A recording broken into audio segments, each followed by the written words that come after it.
Burberry Spring 2026, the pulse of British style. Let's get this out there. This wasn't just another fashion show. It felt like a love letter to music, rebellion, and British flair.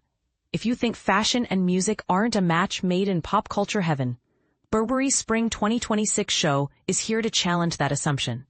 The iconic Twiggy, forever etched in the world's memory as a style revolutionary of the 60s, gave us an early hint at what the night would hold. Dressed to impress and keen to beat the rush of celebrities, she slipped into the massive Kensington Gardens tent, quipping, "I want to get in before the boy band arrives." The anticipation was electric, as fans screamed for K-pop idols, legends like Elton John, Skepta, Central C, and Gene Gallagher, all perched in the front row, ready for a spectacle.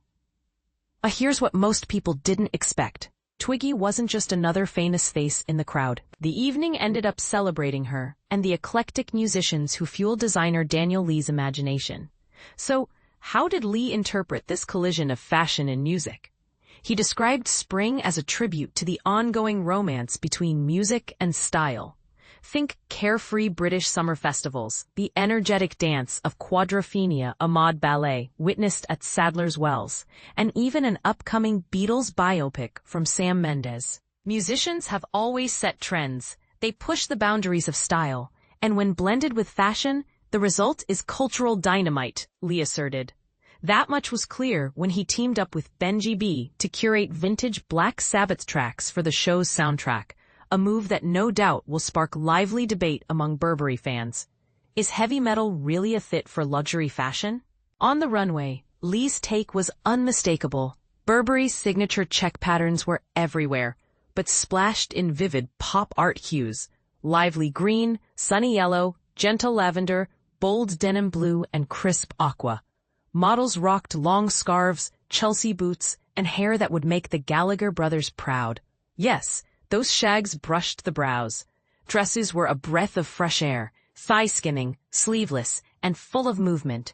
Crafted from circular macramé, gleaming chainmail, and intricate crochet, each piece exuded festival vibes.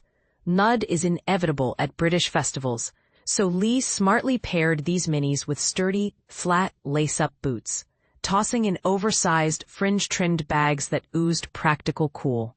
And this is the part most people miss.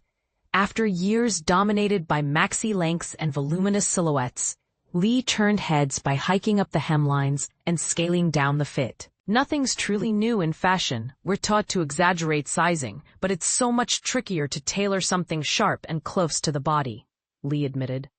A smaller silhouette risks getting lost, so we pushed ourselves to embrace it.